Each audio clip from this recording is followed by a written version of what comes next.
નમસ્કાર વિદ્યાર્થી મિત્રો, હું હાર્દિક પારેખ આપ સૌનું સ્વાગત કરું છું. મિત્રો, આજના લેક્ચરમાં આપણે વાર્ષિક હિસાબનો દાખલો જોવાનો છે અને આજના લેક્ચરમાં આપણે સ્વાધ્યાયનો દાખલા નંબર જે 9 છે એ જોવાનો છે. તમને એમ થતું છે સ્વાધ્યાયના દાખલા નંબર 8નું શું, એ આપણે કરશું જ તે, બરાબર. પણ આજે સ્વાધ્યાયનો દાખલા નંબર 9 કરવો છે. 8નો જે દાખલો છે એ આપણે બીજા લેક્ચરોમાં કરશું. મિત્રો, સ્વાધ્યાયનો દાખલા નંબર જે 9 છે, પેજ નંબર 79 કાઢી રાખજો, બરાબર છે.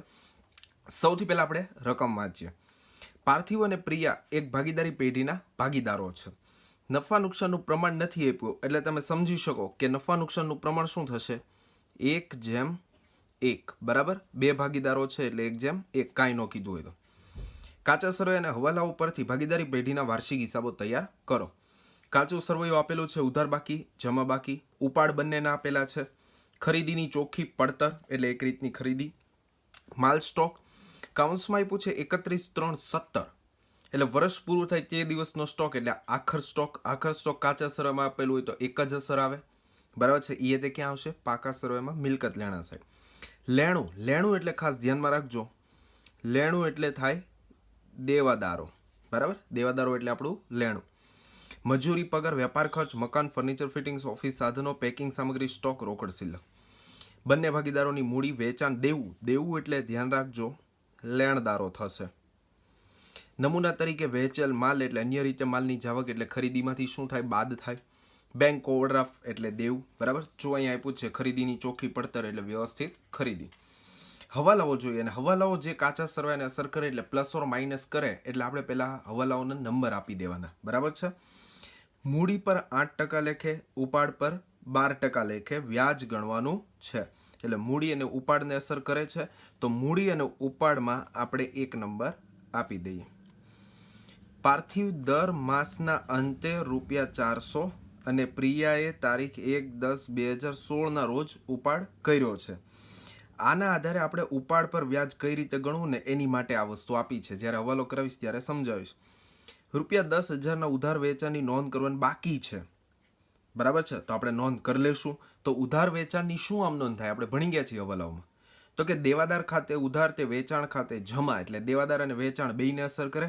એટલે હું દેવાદારમાં 2 નંબર આપીશ અને વેચાણમાં 2 નંબર આપીશ. તથા માર્ચ 2017ની વેચાણનો સરવાળો ભૂલથી ₹2,000 વધુ ગણ્યો છે. આ તમારે ખાસ ધ્યાન રાખવું, આઈએમપી થઈ જાય છે, બરાબર. કારણ કે આ એવી વસ્તુ છે, એવો હવાલો છે કે જેની એક જ અસર આવશે. વેચાણ નોંધનો સરવાળો ભૂલથી ₹2,000 વધુ ગણ્યો છે, એટલે વેચાણ જે છે ને એ 2,000 વધુ ગણી લીધી છે. તો આપણે વેચાણ 2,000 શું કરવી જોઈએ? ઘટાડી દેવી જોઈએ. એટલે ખાલી વેચાણમાંથી જ બાદ કરવાનું છે. એટલે વેચાણને જ એકને જ અસર કરે છે, એટલે એમાંય 2 નંબર ઓલરેડી આપેલા જ છે. તો એવો હવાલો કે જેની એક જ અસર આવે, ધ્યાન રાખજો, બરાબર છે. વેચાણ નોંધનો સરવાળો વધુ ગણ્યો છે એટલે વેચાણ 2,000 વધુ ગણાઈ ગયું છે તો વેચાણ 2,000 થી ઘટાડી દેવાનું, બરાબર. ₹2,000ની વધારાની ઘાલખાદ માંડીવાળો અને 5% ઘાલખાદ અનામતની જોગવાઈ કરો. તો તમને ખ્યાલ છે ઘાલખાદ અને ઘાલખાદ અનામત કોના ઉપર ગણાય? તો કે દેવાદાર ઉપર. એટલે આપણે દેવાદારમાં 3 નંબરે આપશું. અને જોઈ લેવાનું આમાં ઘાલખાદ ને ઘાલખાદ અનામત આપ્યું છે તો કે નહીં. કાચા સરવૈયામાં ઘાલખાદ ને ઘાલખાદ અનામત છે નહીં. ₹4,000નું ફિટિંગ્સ નકામું થઈ ગયું છે, જેની ચોપડે નોંધ કરવાની બાકી છે તો નોંધ કરી લઈએ. ફિટિંગ્સ નકામું થઈ ગયું તો ફિટિંગ્સ નકામું થઈ ગયું એટલે આપણે ફર્નિચર અને ફિટિંગ્સ 4,000થી શું કરવાના? ઘટાડી દેવાના. તો ફર્નિચર અને ફિટિંગ્સમાં 4 નંબર. એક ગ્રાહકને માલ પૂરો પાડવાનો કરાર પૂરો નહીં કરી શકવા બદલ કોર્ટે ₹4,000 ચૂકવવાનો દાવો મંજૂર કર્યો છે. એટલે આપણે ગ્રાહકનો કોન્ટ્રાક્ટ પૂરો ન કરીએ કે એટલે આપણને આટલાનો ફટકો પડ્યો, બરાબર. આપણને નુકસાન થઈ ગયું. કોર્ટે આપણને 4,000 દંડ તરીકે ચૂકવવાના કીધા. તો આ 4,000ની આપણે નવી જ 2 અસર આપશું. આમાં ક્યાંય હોય નહીં. ચૂકવવા બાકી મજૂરીના ₹2,000 મજૂરી ખાતે નોંધ્યા છે, પરંતુ ચૂકવવા બાકી મજૂરી ખાતું કાચા સરવૈયામાં નોંધવાનું રહી ગયું છે. આ તે ધ્યાનમાં રાખવા જેવો હવાલો, કારણ કે આ હવાલાની એક જ અસર આવે. કેમ? ચૂકવવા બાકી મજૂરીની જો હું તમને આમ નોંધ કહું તો શું થાય? તો કે મજૂરી પહેલા તો ખર્ચ એટલે મજૂરી ખાતે ઉધાર, અને ચૂકવવા બાકી મજૂરી એટલે ધંધાનું દેવું, અને દેવું શું થાય? જમા. તો તે ચૂકવવા બાકી મજૂરી ખાતે જમા, એટલે મજૂરી ખાતે ઉધાર, તે ચૂકવવા બાકી મજૂરી ખાતે જમા. હવે એમાંથી મજૂરી ખાતે નોંધ્યા છે એટલે મજૂરી ખાતે ઉધાર થઈ ગયું છે એટલે એક અસર આપી દીધી છે, પરંતુ ચૂકવવા બાકી મજૂરી ખાતું લખવાનું રહી ગયું છે. હવે ચૂકવવા બાકી મજૂરી ખાતું એટલે દેવું, એ દેવું નોંધવાનું રહી ગયું છે એટલે મૂડી દેવા સાઈડ એક જ અસર આવશે. બરાબર છે. તો બે હવાલામાં એવા આવે કે જેની એક જ અસર આવશે. તો આ રીતે તમારે ધ્યાનમાં રાખો.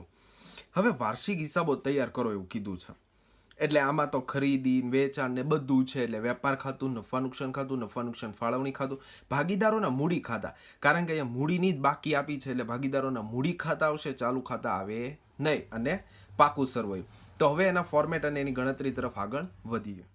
તો મિત્રો તમે જુઓ છો અહીંયા કે મેં વેપાર ખાતું, નફા નુકસાન ખાતું, નફા નુકસાન ફાળવણી ખાતું, ભાગીદારોના મૂડી ખાતા અને પાકું સરવૈયું તૈયાર કરી લીધેલું છે.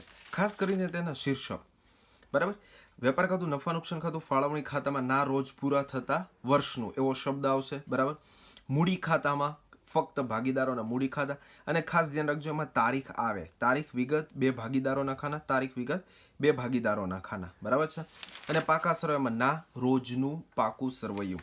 હવે દાખલાની શરૂઆત ક્યાંથી કરી? કાચા સરવૈયા. કાચા સરવૈયાની એક પછી એક ડિટેલ લેતા જાઓ અને એમાં હવાલા વચ્ચે આવતા જાય તો એની અસર આપણે સાથે સાથે આપતા જવાની, બરાબર છે. ચાલો હવે સૌથી પહેલા આપણે મૂડીની બાકી લખી નાખીએ, બરાબર છે. જમા બાકીમાં જે મૂડીની બાકી આપી છે એ લખી નાખીએ.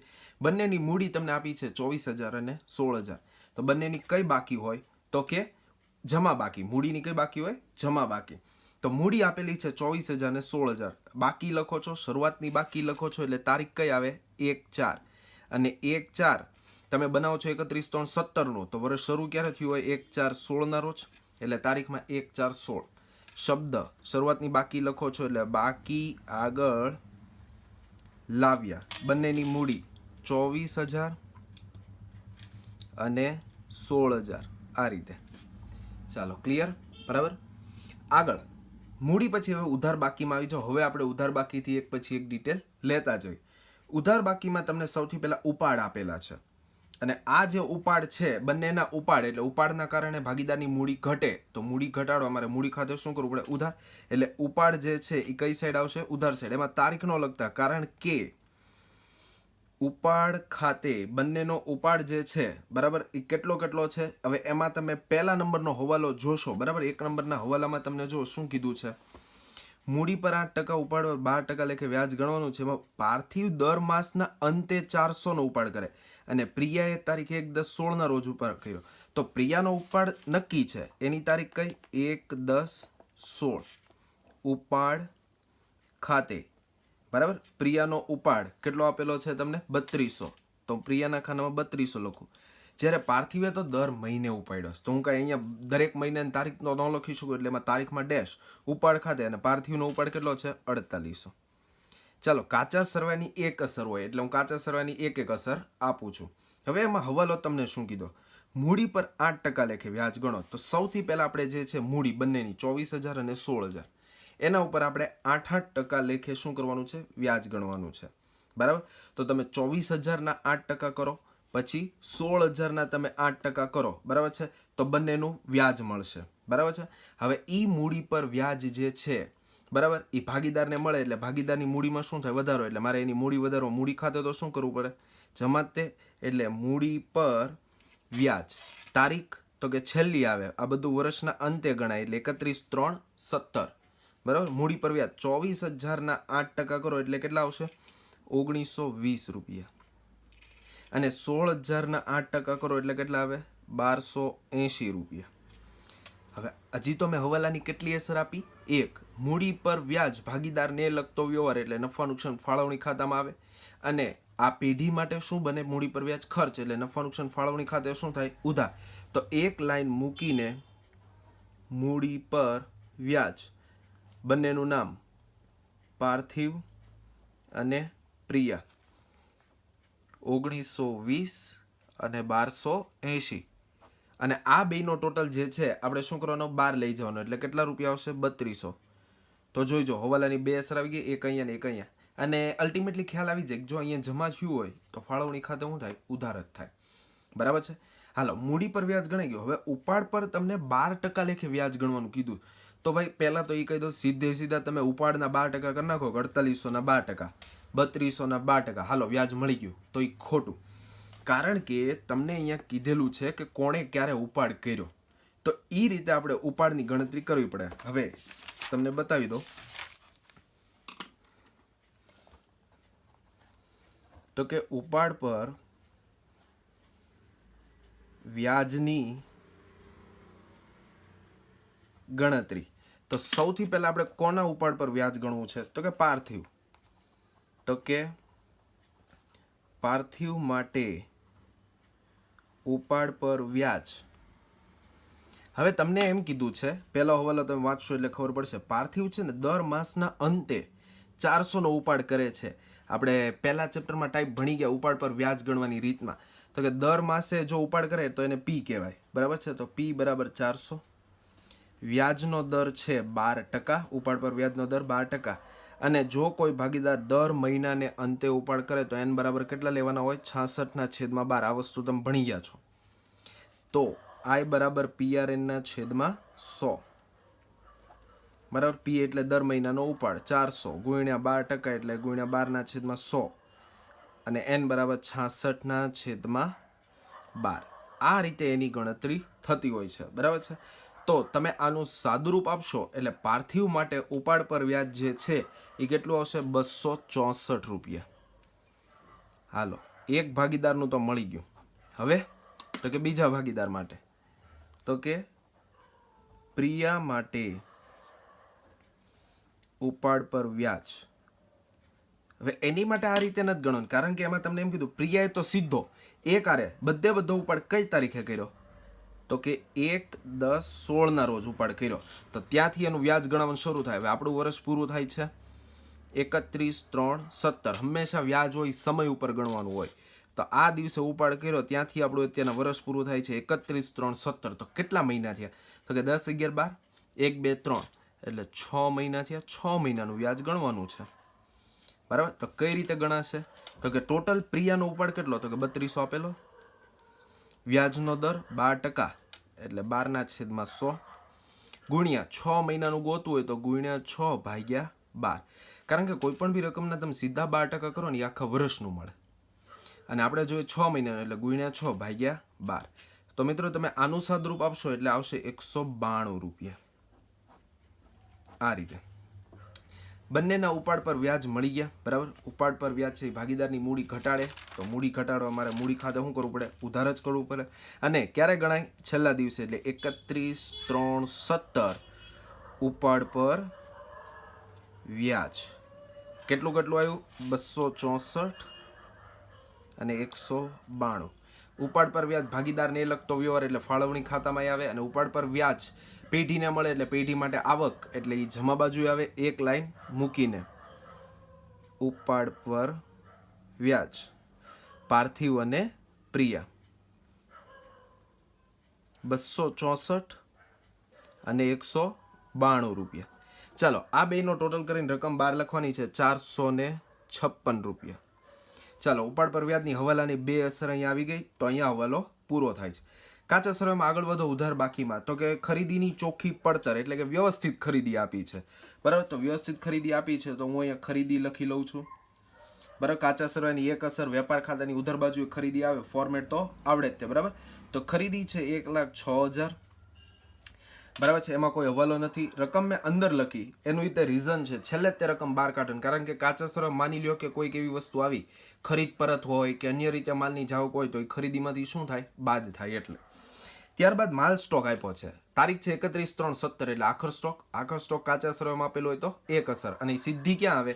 પાકા સરવૈયામાં મિલકત લેણા સાઈડ, બરાબર છે.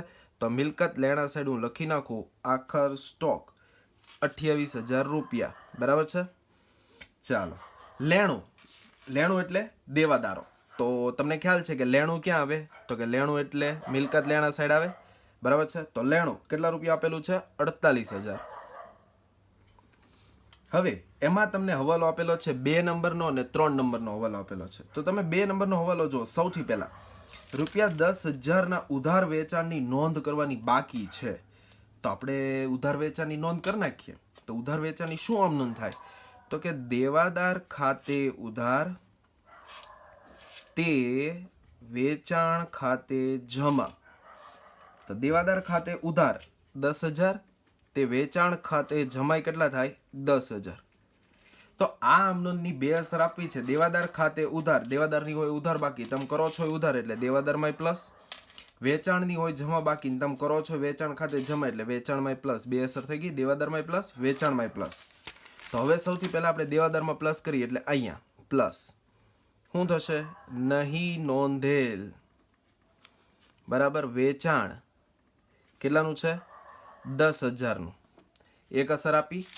બીજું વેચાણમાં પ્લસ કરવાનું છે 10,000. તો પહેલા વેચાણ તમને ખ્યાલ છે, વેચાણ ક્યાં આવે, વ્યાપાર ખાતાની જમા બાજુએ. તો પહેલા હું કાચા સરવાળામાંથી તો લખી લઉં કે વેચાણ કેટલું છે. તો વેચાણ તમને આપ્યું છે કાચા સરવાળામાં, જોજો જમા બાકીમાં 2 લાખ. તો કાચા સરવાળામાંથી 2 લાખ મેં મૂકી દીધું, એક અસર. હવે આ જે છે વેચાણ ખાતે જમા એટલે વેચાણમાં મારે 10,000 શું કરવાના, પ્લસ. એટલે હું અહીંયા વેચાણમાં શું કરું, પ્લસ, કે નહીં નોંધેલ ઉધાર વેચાણ કેટલું છે, તો કે 10,000. તો જો તો 10,000ની 2 અસર આવી ગઈ, એક વેચાણમાં પ્લસ, એક અહીંયા દેવાદારોમાં પ્લસ એટલે કે લેણામાં પ્લસ. બરાબર છે, 2 અસર આવી ગઈ.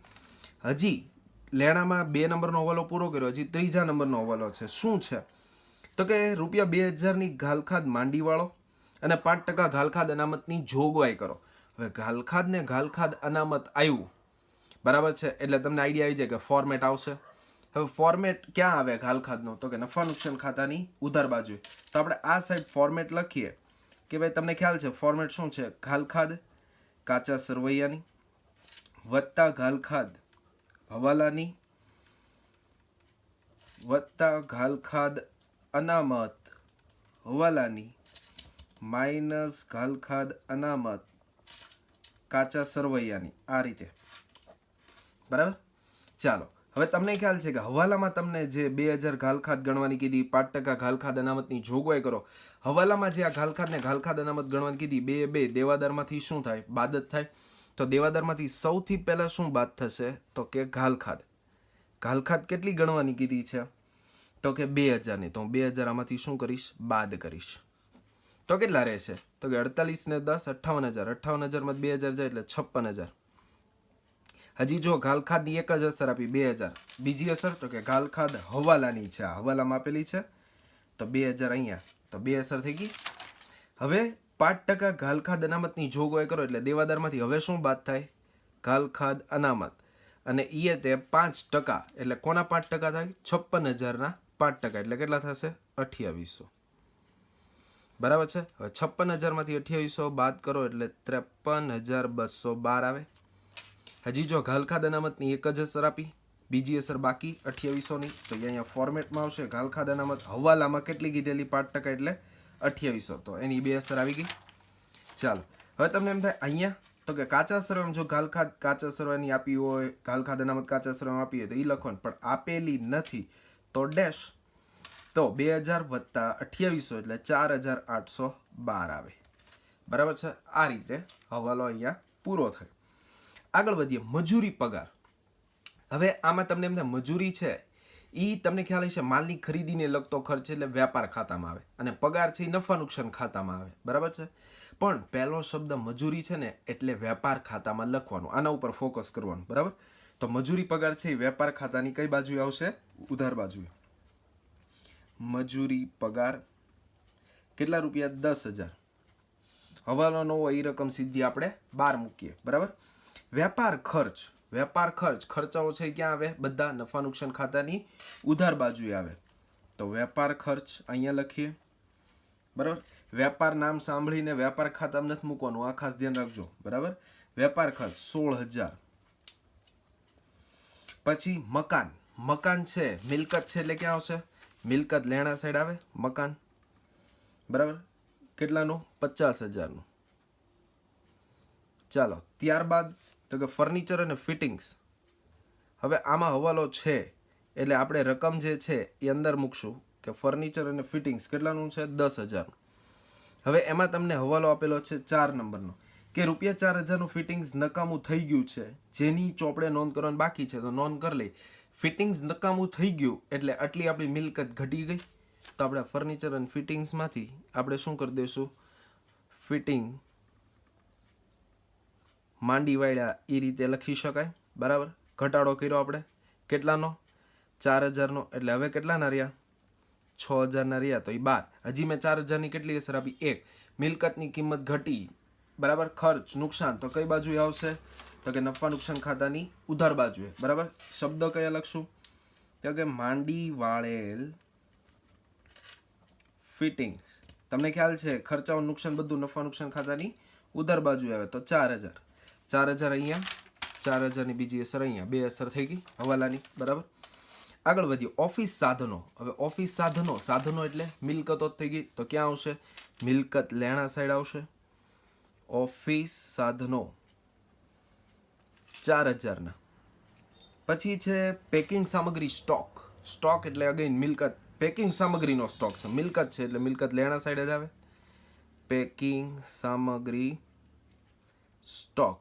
હવે ઈ કેટલાનો છે? 4000 નો. પછી રોકડ શિલ્લક, અગેન મિલકત છે તો એ તો મિલકત લેણા સાઈડ જ આવે, બરાબર, 2000. ચાલો જમા બાકીમાં હવે આપણે આવીએ તો મૂડી આવી ગઈ. એના ઉપર હવાલો 1 નંબરનો તો એ ગણાઈ ગયો. વેચાણે આપણે લખી જ નાખેલું છે, વેપાર ખાતાની જમા બાજુએ આવે. એમાં જે હવાલો હતો એ આપણે કમ્પ્લીટ કરી નાખ્યો. લેણદારો, દેવું એટલે લેણદારો. તો દેવું ક્યાં આવે? પાકસરોમાં મૂડી દેવા સાહેબ. તો દેવું અહીંયા આપણે લખી નાખીએ. કેટલાનું છે? 30000 નું. ત્યારબાદ નમૂના તરીકે વેચેલ માલ, અન્ય રીતે માલની જાવક એટલે ખરીદીમાંથી શું થાય? બાદ થાય, બરાબર. કે ભાઈ નમૂના તરીકે વેચેલ માલ કેટલા રૂપિયાનો? 2000 નો. તો આપણે આમાંથી 2000 બાદ કરીએ તો 12 કેટલા આવે? 1,04,000. કાચા સરવાળામાં આપેલું છે એટલે એક અસર જ આવશે. બેંક ઓવરડ્રાફ્ટ એટલે ધંધાનું દેવું એટલે ક્યાં આવે? મૂડી દેવા સાઈડ આવશે. તો મૂડી દેવા સાઈડ લખી નાખીએ. બેંક ઓવરડ્રાફ્ટ 14,000 રૂપિયા. ક્લિયર? ચાલો હવે આખું કાચું સરવૈયું પૂરું થઈ ગયું, પણ હવાલાઓમાં નજર ફેરવવાની તે કે કયો હવાલો બાકી રહે છે, બરાબર છે. તો બીજા હવાલામાં આપણે જોઈએ ને તો બીજો હવાલો તમે વાંચો. શું કીધું છે? ₹10,000 ના ઉધાર વેચાણની નોંધ કરવાની બાકી છે તથા માર્ચ 2017 વેચાણ નોંધનો સરવાળો ભૂલથી 2000 વધુ ગણ્યો. તો આટલો હવાલો થઈ ગયો. વેચાણ નોંધનો સરવાળો ભૂલથી 2000 વધુ ગણ્યો છે એટલે વેચાણ 2000 વધુ ગણાઈ ગયું છે. તો આપણે વેચાણ 2000 થી શું કરવું જોઈએ? ઘટાડી દેવું જોઈએ. મેં તમને કીધું આ હવાલાની એક જ અસર આવે કે વેચાણ શું કરી દેવાનું? બાદ, બરાબર. તો કે ભૂલથી સરવાળો વધુ નોંધેલ, બરાબર, 2000 થી. તો 2000 ઘટાડી દઈએ આપણે. હવે જે આવે એ આપણે શું કરી દઈશું? 12 મૂકી દઈશું. 2,08,000, બરાબર. એક જ અસર આવશે. પછી આગળ વધીએ તો કે ત્રીજો ચોથો હવાલો થઈ ગયો. પાંચમો, એક ગ્રાહકને માલ પૂરો પાડવાનો કરાર પૂરો નહીં કરી શકવા બદલ કોર્ટે ₹4,000 ચૂકવવાનો દાવો મંજૂર કર્યો છે. એટલે આપણે એક ગ્રાહકને આપણે કોન્ટ્રાક્ટ પૂરો ન કરી શકીએ એટલે કોર્ટે આપણને દંડ ફટકાર્યો છે. 4,000 તમારે ચૂકવવાના છે. દાવો મંજૂર કર્યો એટલે આપણે 4,000 ચૂકવવાના થયા ગ્રાહકને. એટલે આપણું શું કહેવાય? દેવું, બરાબર. ચૂકવવાના થયા. દેવું એટલે ક્યાં આવે? મૂડી દેવા સાઈડ આવશે, બરાબર. હવે મૂડી દેવા સાઈડ તમે લખો, પણ શબ્દ કયા લખશો તમે? તો કે ગ્રાહકને ચૂકવવાનો કરાર ભંગનો દાવો. કેટલાનો દાવો છે? તો કે 4,000. હવે હજી તો મેં એક જ અસર આપી. હવે આ 4,000 આપણે જે એને દેવાના આવ્યા એ તો આપણી માટે નુકસાન થઈ ગયું. તો નુકસાન બધા ક્યાં આવે? તો કે નફા નુકસાન ખાતાની ઉધાર બાજુએ, બરાબર. ન્યાય ઈ તે શબ્દ લખવાના છે કે ગ્રાહકને ચૂકવવાનો, બરાબર, દાવો કેટલાનો? 4,000 નો, બરાબર છે. તો 2 અસર આવી ગઈ. આ ધ્યાન રાખજો 2 અસર કઈ જગ્યાએ આવી. પછી તમે આગળ વધો તો કે છેલ્લો હવાલો તમને કીધું એમ અગેન એક જ અસર આવશે. ચૂકવવા બાકી મજૂરીના મજૂરી ખાતે નોંધ્યા, પરંતુ ચૂકવવા બાકી મજૂરી ખાતું લખવાનું રહી ગયું છે, નોંધવાનું રહી ગયું છે. એટલે ચૂકવવા બાકી મજૂરી રહી ગઈ એટલે ચૂકવવા બાકી મજૂરી એટલે ધંધાનું દેવું. હવે દેવું ક્યાં આવે? તો કે મૂડી દેવા સાઈડ જ આવે. તો મૂડી દેવા સાઈડ આપણે એક અસર આપી દઈએ કે ચૂકવવા બાકી મજૂરી કેટલા રૂપિયા છે? તો કે 2,000. તો 2,000 નોંધી લીધા. હવાલો પૂરો, બરાબર. તો દરેક વસ્તુ જે છે એ આમાં આવી ગઈ. હવે તમને ખ્યાલ છે સૌથી પહેલા આપણે શું કરશું? વેપાર ખાતું બંધ કરીને સ્ટેપ બાય સ્ટેપ એક ખાતું બંધ કરીને બીજા ખાતામાં રકમ ટ્રાન્સફર કરતા જશું, બરાબર. તો સૌથી પહેલા આપણે વેપાર ખાતું બંધ કરીએ તો વેપાર ખાતાની કઈ બાજુનો સરવાળો વધારે થશે અહીંયા? તો કે જમા બાજુનો. કારણ કે અહીંયા 2,08,000 રકમ છે, બરાબર. તો સૌથી પહેલાં હું જમા બાજુનો જે ટોટલ છે, બરાબર, એ મૂકીશ 2,08,000 અને એની ટોટલ આપણે ઉધાર બાજુ મૂકીએ 2,08,000. આમાંથી આ બંને રકમ તમે બાદ કરો એટલે તફાવતની રકમ કેટલી આવશે? તો કે 94,000. હવે તમને ખ્યાલ આવવો જોઈએ કે આ 94,000 વેપાર ખાતાની ઉધાર બાજુ તફાવતની રકમ આવે એટલે એને શું કહેવાય? તો કે કાચો નફો. કાચો નફો. અને આ ક્યાં લઈ જવાનો હોય? આની પછીના ફોર્મેટમાં, એટલે કે નફા નુકસાન ખાતે. હવે અહીંયા ઉધાર થયું તો નફા નુકસાન ખાતે શું થાય? જમા થાય. તો 94,000 અહીંયા લાવીએ. આ શું છે? કાચો નફો. અને આ કાચો નફો અહીંયા ક્યાંથી લાવ્યા? તો કે વેપાર ખાતેથી.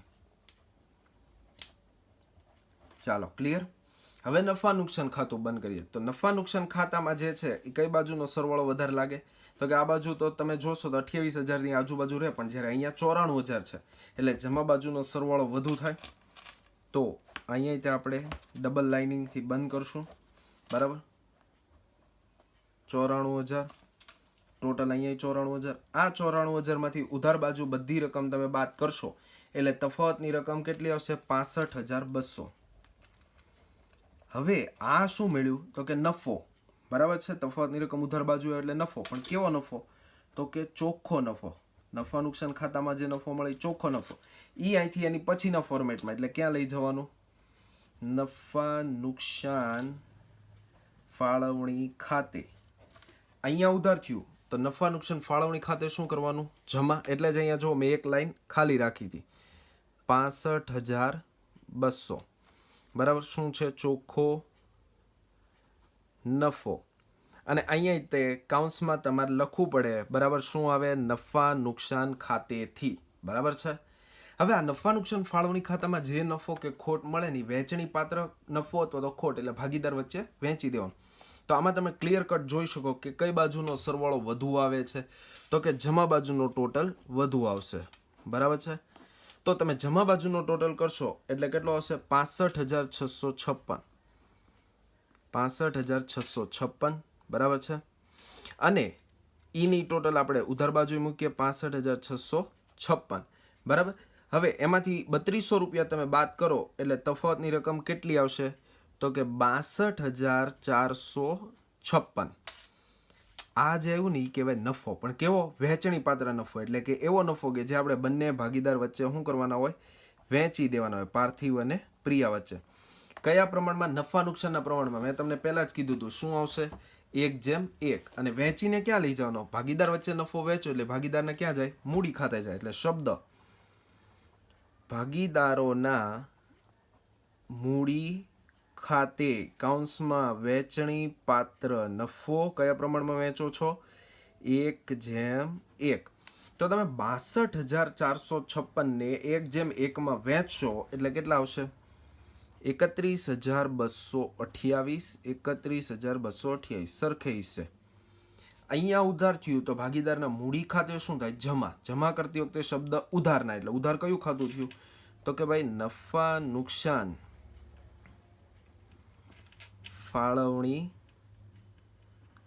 ખાતે કાઉન્સમાં વહેંચણી પાત્ર નફો, બરાબર. કેટલા? 31,228. 31,228, બરાબર. હવે મૂડી ખાતાની હવે આપણે શું કરવાની હોય? બાકી કાઢવાની હોય, આખરની બાકી કાઢવાની હોય. અને અહીંયા તારીખ કહી દઈશું, છેલ્લી તારીખ આપણે બધું કરીએ છીએ એટલે 31/3/17. બાકી કાઢીએ, મૂડી ખાતાની જમા બાકી નીકળે એટલે જમા બાજુનો જ તે સરવાળો કેવો આવશે? વધુ આવશે, બરાબર છે. તો આપણે જમા બાજુનો સરવાળો કરીએ બંનેમાં. તો પાર્થિવનો જમા બાજુનો સરવાળો કરશો એટલે કેટલા આવશે? 57,148, બરાબર. એની ટોટલ અહીંયા મૂકીએ 57,148. એમાંથી આ ઉધાર બાજુનો ટોટલ બાદ કરશો એટલે કેટલો આવશે? 52,084.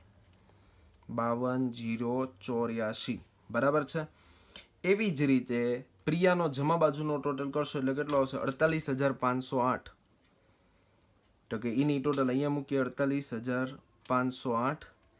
એમાંથી આ 3200 ને 192 બાદ કરશો એટલે તફાવતની રકમ કેટલી આવશે? 45,116. બે એક જ લાઈનમાં લખવાનું, કારણ કે બેની બાકી છે અને આખરની બાકી હોય એટલે બાકી આગળ લઈ ગયા. આ બાકી ક્યારે કાઢ્યું હોય? વર્ષના અંતે, એટલે તારીખ બધામાં સેમ, 31/3/17. હવે આ મૂડીની બાકી ક્યાં જાય તમને ખ્યાલ છે? પાકા સરવૈયામાં મૂડી દેવા સાહેબ.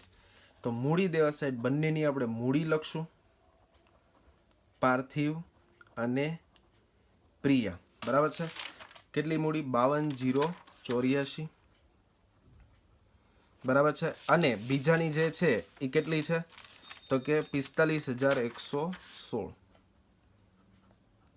હવે આપણે આ બંનેનો ટોટલ કરીએ તો કેટલો આવશે? 97,200, જે 12 આવશે. બરાબર? હવે તમને પાકા સરવાળાનો રૂલ ખબર છે કે પાકા સરવાળા બે બાજુનો સરવાળો સરખો આવે ત્યારે આપણો દાખલો સાચો. તો આમાંય તે તમે બે બાજુનો ટોટલ કરી જોજો. બરાબર છે? બે બાજુનો ટોટલ સેમ જ આવે છે અને ઈ ટોટલ કેટલો આવશે? 1,47,200. બીજી બાજુ તે 1,47,200. બરાબર છે? તો આ થયો આપણો આજનો સ્વાધ્યાયનો દાખલા નંબર 9. બરાબર છે? કેટલીક જરૂરી ગણતરી છે એ પણ તમને દર્શાવી એટલે આઈડિયા આવે. બરાબર? તો મિત્રો આ થયો સ્વાધ્યાયનો દાખલા નંબર 9. બરાબર? તમને આઈડિયા આવી ગયો છે કે વાર્ષિક હિસાબનો દાખલો કઈ રીતે થાય. બરાબર? કઈ રીતે સ્ટાર્ટ કરો અને કઈ રીતે પૂરો કરવો. તો મિત્રો આજના લેક્ચરમાં આટલું જ સ્વાધ્યાયના દાખલા નંબર 9 સાથે, અને નવા લેક્ચરમાં આપણે બીજા સ્વાધ્યાયના દાખલા ગણીશું.